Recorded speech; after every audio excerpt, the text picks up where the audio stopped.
اللہ تبارک و تعالی جل جلالہ و عم نوالہ و اعظم شانہ کی حمد و ثنا، اور اس کے بعد حضور سرور کائنات، مفخر موجودات، زینت بزم کائنات، سید سربراہ، حامی بے کساں، قائد المرسلین، رحمت للعالمین، حضور احمد مجتبیٰ جناب محمد مصطفیٰ صلی اللہ علیہ وآلہ وسلم کی دربار گہربار کے اندر ہدیہ درود و سلام عرض کرنے کے بعد دعا خالق کائنات ہم سب کا خاتمہ ایمان پہ فرمائے۔ رب کائنات اس عظمت والے مہینے کے صدقے سے ہم سب کی مشکلیں آسان فرمائے۔ حضرات و ناظرین، محرم الحرام کی آج 1 تاریخ ہے۔ یہ محرم بڑی عزت والا، شان والا، مقام والا، مرتبے والا، وقار والا یہ مہینہ ہے۔ اس مہینے کے نام سے ہی آپ کو پتہ چل گیا ہوگا یہ کتنی عزت والا ہے۔ کہا گیا ہے کہ یہ محرم الحرام، حرام حرمت کے معنی میں ہے، یہ حرام ناجائز کے معنی میں نہیں، کہ جس طرح کہا جاتا ہے کہ مسجد حرام، اب یہ مطلب نہیں ہے کہ مسجد یہ ناجائز ہے، مطلب یہ ہے مسجد یہ عزت والی ہے، مقام والی ہے، مرتبے والی ہے، شان والی ہے۔ اسی طرح اس کا نام محرم الحرام، یعنی یہ وہ مہینہ ہے جو حرمت والا ہے، جو شان والا ہے، مقام والا ہے، مرتبے والا ہے۔ تو اس کے نام سے ہی پتہ چل جاتا ہے کہ یہ مہینہ کتنا اعلیٰ مہینہ ہے، کتنی شان والا مہینہ ہے، کتنے مقام والا مہینہ ہے۔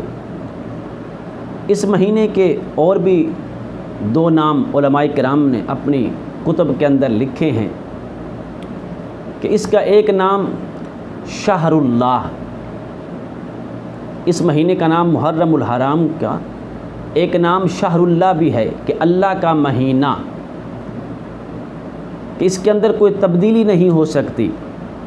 کوئی رد و بدل نہیں ہو سکتا۔ جس طرح زمانہ جاہلیت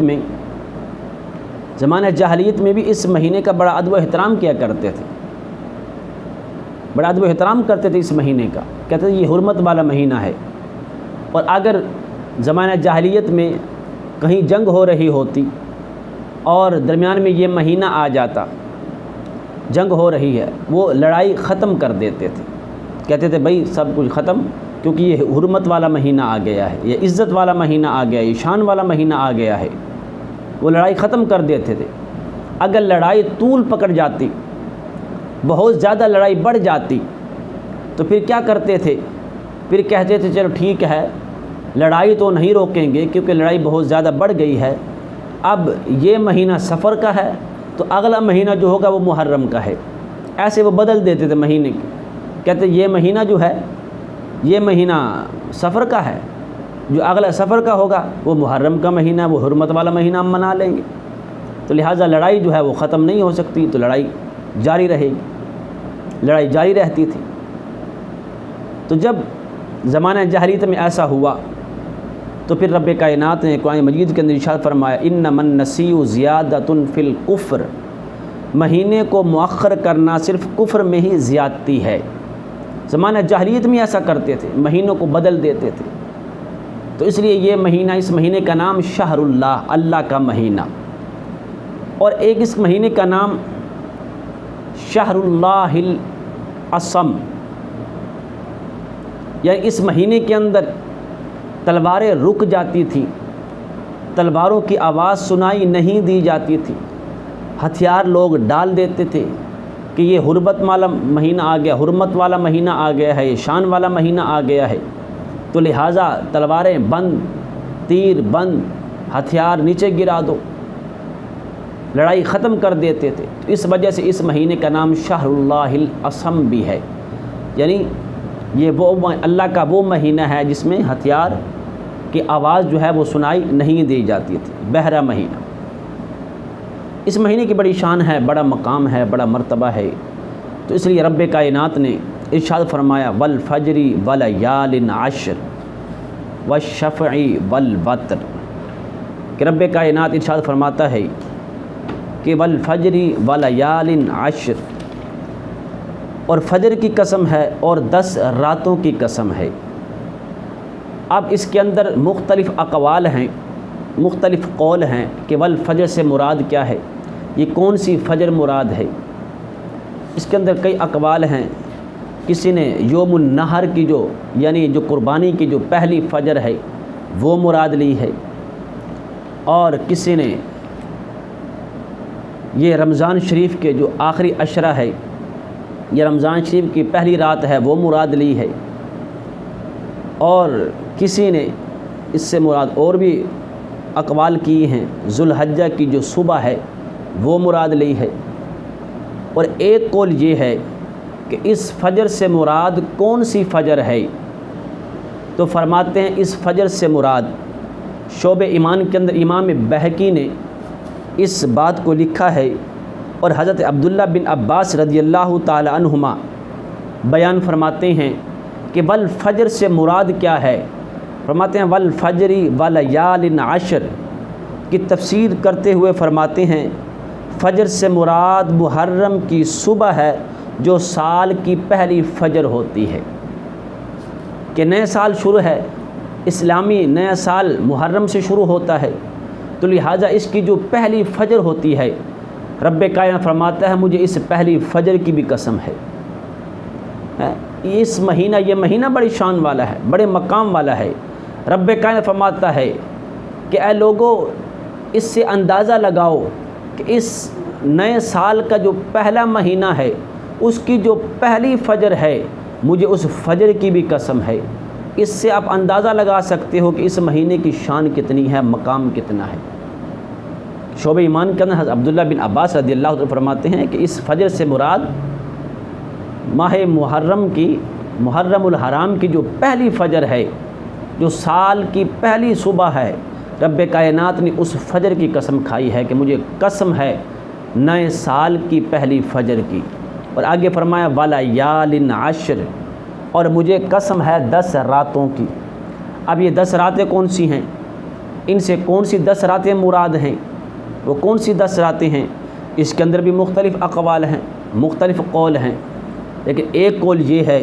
کہ ولیال عشر سے مراد محرم کے 10 دن اور ان کی فضیلت ہے، یعنی 10 راتیں جو محرم کی ہیں اس سے مراد وہ 10 راتیں ہیں۔ رب کائنات فرماتا ہے مجھے ان 10 راتوں کی قسم ہے۔ ماہ محرم کی 10 راتیں جو پہلا عشرہ ہے اس کی پہلی جو 10 راتیں ہیں، رب کائنات فرماتا ہے مجھے ان راتوں کی بھی قسم ہے۔ اور ایک قول یہ ہے کہ اس کے اندر دن بھی شامل ہے، رب کائنات فرماتا ہے مجھے راتوں کی بھی قسم ہے، مجھے دنوں کی بھی قسم ہے، اس مہینے کے راتوں کی بھی قسم ہے، اس مہینے کے دنوں کی بھی قسم ہے۔ اور اس عشرے کی فضیلت کتنی ہے، مقام کتنا ہے، مرتبہ کتنا ہے۔ سنن ترمذی کے اندر حدیث پاک موجود ہے، حضرت علی رضی اللہ تعالیٰ عنہ اس حدیث کے راوی ہیں، فرماتے ہیں کہ ایک شخص نے میرے آقا علیہ الصلوۃ والسلام کے پاس آ کر سوال کیا، یا رسول اللہ صلی اللہ علیہ وآلہ وسلم مجھے بتائیے کہ اگر میں رمضان شریف کے بعد کسی مہینے میں روزے رکھنا چاہوں تو کس مہینے میں روزے رکھوں، یعنی رمضان کے جو روزے ہیں وہ تو فرض ہیں، اس کے علاوہ جو 11 مہینے ہیں ان 11 مہینوں میں کس مہینے میں نفلی روزے رکھوں تو اللہ تبارک و تعالیٰ مجھے زیادہ ثواب عطا فرمائے کہ آپ کے نزدیک سب سے زیادہ رمضان شریف کے علاوہ سب سے اعلیٰ مہینہ کون سا ہے، اس میں روزے رکھے جائیں، اللہ تبارک و تعالیٰ زیادہ سے زیادہ ثواب عطا فرمائے۔ میرے آقا علیہ الصلوۃ والسلام نے ارشاد فرمایا اگر تم رمضان کے بعد کسی مہینے میں روزے رکھنا چاہتے ہو تو محرم کے مہینے میں روزے رکھو، کیونکہ وہ اللہ کا مہینہ ہے، اس مہینے میں اللہ تبارک و تعالیٰ نے ایک قوم کی توبہ قبول کی تھی، اور یہ وہ مہینہ ہے جو دوسروں کی توبہ بھی قبول فرمائے گا۔ میرے آقا علیہ الصلوۃ والسلام نے ارشاد فرمایا یہ وہ مہینہ ہے کہ اس مہینے میں ایک قوم نے رب کی بارگاہ میں گڑ گڑا کر دعا کی کہ باری تعالیٰ میرے گناہوں کو معاف فرما دے، میرے لغزیوں کو درگزر فرما دے، تو اللہ تبارک و تعالیٰ نے اس کی توبہ کو قبول فرمایا جب اللہ تبارک و تعالیٰ نے اس کی توبہ کو قبول فرمایا ہے، اگر کوئی شخص اس مہینے میں توبہ استغفار کرتا ہے اللہ تبارک و تعالیٰ اس کی بھی توبہ قبول فرمائے گا، اس کی بھی توبہ قبول فرمائے گا۔ فرمایا یہ اللہ کا مہینہ ہے، یہ رب العالمین کا مہینہ ہے،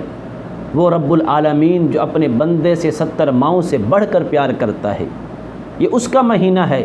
کہ اے میرے بندے آ تو صحیح، میری بارگاہ میں جھک تو صحیح، گڑ گڑا کر رو تو صحیح، اپنی ہستی کو مٹا تو صحیح، اپنی میں کو ختم تو کر، میری بارگاہ میں جھک تو صحیح، آنسو بہا تو صحیح، میری بارگاہ میں آنا تیرا کام ہے، تیرے گناہوں کو مٹانا میرا کام ہے۔ کہ اللہ تبارک و تعالیٰ نے اس شخص کے گناہوں کو معاف فرما دیا، تو اللہ تبارک و تعالیٰ، اے میرے صحابی، اللہ تبارک و تعالیٰ تیرے بھی گناہ ضرور مٹائے گا، تو رب کی بارگاہ میں آ تو صحیح، گڑ گڑا کر رو تو صحیح۔ اور حضرت عبداللہ بن عباس رضی اللہ عنہ بیان کرتے ہیں کہ ان سے یوم عاشوراء یعنی 10 محرم کے روزے کے متعلق سوال کیا گیا، تو انہوں نے کہا میں نے رسول اللہ صلی اللہ علیہ وسلم کو یوم عاشوراء کے سوا روزے رکھنے کے لیے کسی ایسے دن کو تلاش کرتے ہوئے نہیں دیکھا جس کی اور دنوں پر فضیلت ہو، یوم عاشوراء کے علاوہ رمضان کا مہینہ۔ یعنی میرے آقا علیہ الصلوۃ والسلام کے صحابی حضرت عبداللہ بن عباس رضی اللہ عنہ سے پوچھا گیا، کسی نے پوچھا کہ اے صحابی رسول بتائیے یوم عاشوراء کے دن روزہ رکھنا چاہیے؟ آپ نے فرمایا کیوں نہیں، کیونکہ میرے آقا علیہ الصلوۃ والسلام یوم عاشوراء کا روزہ رکھا کرتے تھے، اور یہ آپ کا یہ معمول مبارک تھا کہ میرے آقا علیہ الصلوۃ والسلام ہمیشہ یوم عاشوراء کا روزہ رکھا کرتے تھے، اور میرے آقا علیہ الصلوۃ والسلام نے فرمایا اس دن روزہ رکھنا بہت زیادہ ثواب ہے، جو شخص یوم عاشوراء کا روزہ رکھتا ہے اللہ تبارک و تعالیٰ اس کو 1 سال کے روزوں کا ثواب بھی عطا فرماتا ہے کہ جس شخص نے یوم عاشوراء کا روزہ رکھا ہے تو گویا کہ اس نے 1 سال کا روزہ رکھا ہے، یعنی اللہ تبارک و تعالیٰ اتنا اس کو ثواب عطا فرماتا ہے، اتنا ثواب عطا فرماتا ہے۔ تو یہ عشرہ بڑی عزت والا ہے، بڑے مقام والا عشرہ ہے، یہ حرمت والا عشرہ ہے۔ ہمیں چاہیے کہ ہم اس مہینے کے اندر، اس عشرے کے اندر روزے بھی رکھیں، رب کی بارگاہ میں توبہ استغفار بھی کریں، گڑ گڑا کر بھی روئیں، اپنے گناہوں کی معافی بھی مانگیں، کیونکہ یہ اللہ کا مہینہ ہے اور ہم بھی اللہ تعالیٰ کے ہیں۔ اللہ تبارک و تعالیٰ ہم سے بھی بڑا پیار کرتا ہے۔ جب ہم رب کائنات کے مہینے کا ادب و احترام کریں گے، حرمت والے مہینے کا ادب و احترام کریں گے، اور ٹی ویوں سے دور، فلموں سے دور، گانوں سے دور، بد کلامی سے دور، بدگوئی سے دور جب ہم رہیں گے تو انشاءاللہ تعالی اللہ تبارک و تعالی ہمارے گناہ بھی معاف فرمائے گا۔ اللہ تبارک و تعالی ہم سب کو آقا علیہ الصلوۃ والسلام کے نقش قدم پر چلنے کی توفیق عطا فرمائے کہ محمد سے وفا تو نے تو ہم تیرے ہیں، یہ جہاں چیز ہے کیا لوح و قلم